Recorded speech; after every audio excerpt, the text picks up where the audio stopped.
Hi, Mara. Hello, Nick. Thank you for having me. You're welcome. Thank you for being here. So You're welcome. Mara does more things than most people.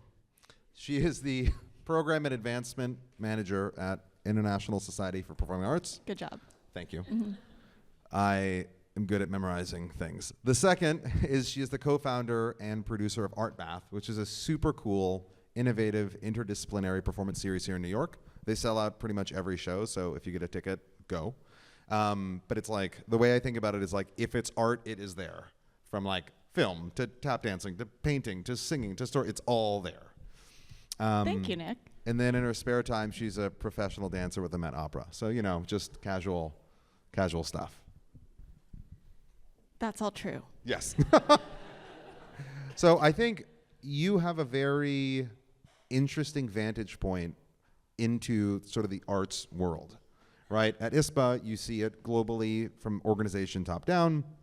In producing and running Art Bath, you interact with the artists, but you're also a curator, right? And you sort of put things together. You can turn lights on and off at will, which is weird but cool. But then you also are paid to work within the Met, which is a huge institution. And I'm just curious, like, how that shapes your view of the arts world, right? I mean, I want to ask it as an open-ended question, but you just have a very unusual vantage point. And I'm curious, like, as you sort of take a step back and think, this is kind of how I see the arts right now. This is kind of how I feel about the arts right now. Again, huge question, but I don't know. What first comes to mind as I talk about that? So it's a great question and a really big one, as you noted. Well, I'll give a little bit more context to my view. I recently learned the term Slashy because someone asked me what I do, and I was trying to explain, and they were like, "Oh, you're a Slashy," and so this and this and this, and I loved that because I think there are a lot of Slashies here in the room, and I feel like occupying many roles simultaneously actually enriches all of them in a way. And I think I, though, became a Slashy because I got my start as a performing artist. And when you're a dancer or a musician or an actor, you're often forced to be a Slashy. You're not gonna make a living doing this completely in New York City. You have to be resourceful and run around and inventive. And so over time, I came into the roles that you mentioned, and now I work for ISPA, the International Society for the Performing Arts, and we're a network of 500 arts leaders in 60 countries all over the world. We're presenters, producers, funders, managers, artists, and we really try to reflect and represent and serve the whole ecosystem of the performing arts.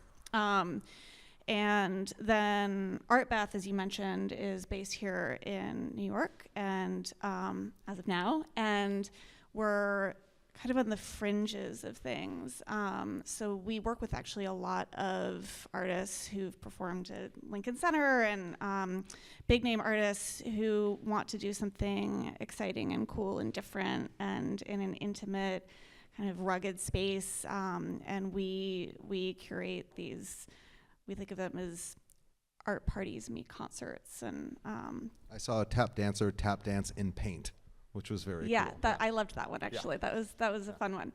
And then the Met, if you're a multidisciplinarian, it's sort of like Willy Wonka working at the Met, I would say.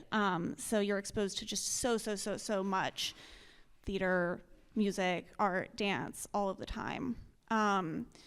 So this is all the information that I'm taking in from these different spaces. And I think ISPA, my big takeaway is learning how to think globally. And this is something that I'm constantly learning and relearning and grappling with, because reality, art, why we do things, how we do things, it's so different in different parts of the world and in different contexts, rural, urban, et cetera, in different parts of the world. What does art do in a war zone? What does art do in a huge concert hall? What does art do in a country where there's not a lot of infrastructure around art? What does art do when it's almost totally state funded? It's like these are really interesting things, and so whatever you think is the reality, it's totally different somewhere else, and constantly discovering that is expansive. And I think I'm actually concerned right now that this country is limiting itself in shutting a lot of that off. And so that's the macro. Yeah. The micro, I feel like I get to kind of sift a lot of that information into my practice with ArtBath, and I want to give a huge shout out to Liz Yilmaz, who's here in the audience, who's my creative partner and the co-founder and producer. So we really try to reflect that both and spirit of creativity and adventure and everything and learning. But we're in a space that is micro, and I've learned how much strength there can be in that. When you're part of a big institution and you're working on a macro scale, maybe Shanta, we can talk about this sometimes, it's harder to be spontaneous, and you might disagree, but and to play and to do things that are risky and weird. You have to plan in advance. You have to get approval. We don't have to do that, and so I feel like people come into the ArtBath space and they're like, "What? I've never seen this before." And we're like, we thought there should be like blow-up car wash dancing guys with the Brazilian band, and we ordered them from Amazon last night. So, but you can do that in a micro space, right? And then. So actually, that ties into something I was curious about with ArtBath, because you have you program in such an interdisciplinary way. Yeah. And so you and Liz, I'm sure, have to spend a lot of time together and with different artists to say, how do these things fit together? True. And I'm curious, how you think curatorially about bringing such disparate disciplines together under one roof for one event. What's that process like? Yeah. So I think even though ArtBath seems like this kind of crazy, wild thing that might almost feel random, it's highly, highly curated. So we think of it almost like a tasting menu. So if you're gonna start out with something really spicy, then you might want to follow up with something cooler. And then you want to have a main course at some point so you don't leave hungry, that type of thing. So we always have the overarching experience of a program in mind. But then we go to artists and we often say, what's the cool pet project that you wish you could do?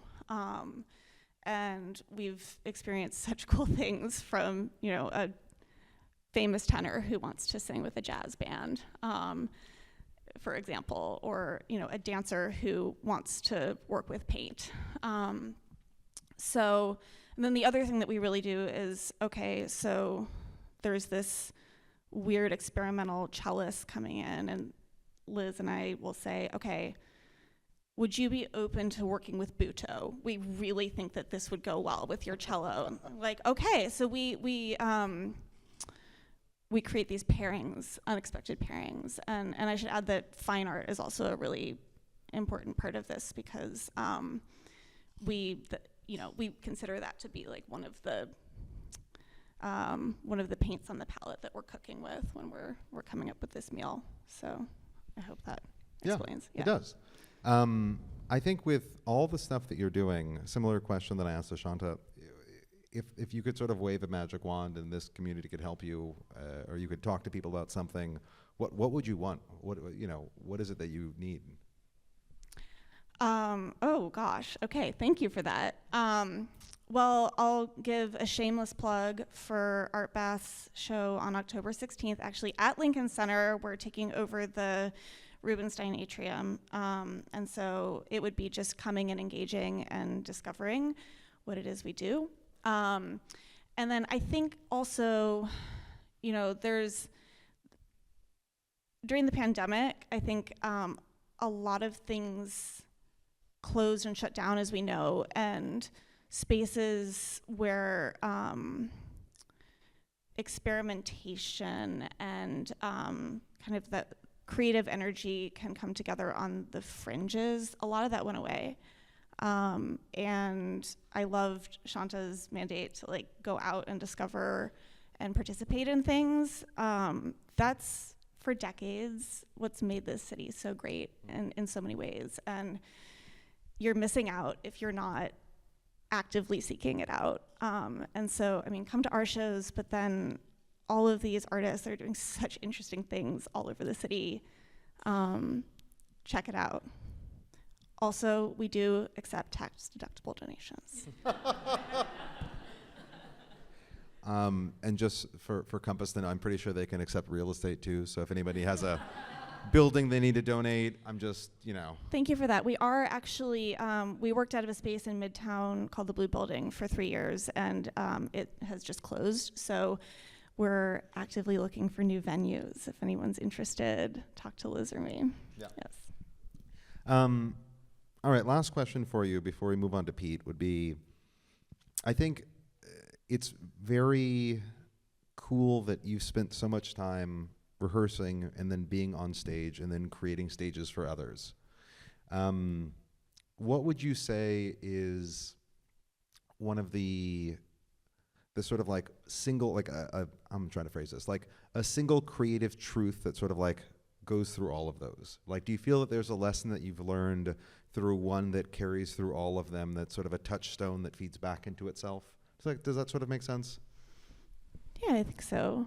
Well, I do think, I mean, starting out as an artist and still being a practicing artist, I kind of say I'm largely retired. I'm part-time now, but you, I mean, this is cliche, but no one gets into dance for the money, or at least I don't know many people who do.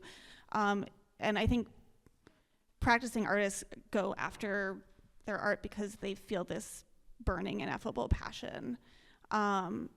And moving then into spaces where people are producing art and making art happen in so many different ways, it all connects back to that. It all connects to just this very, very deep instinct that this is important.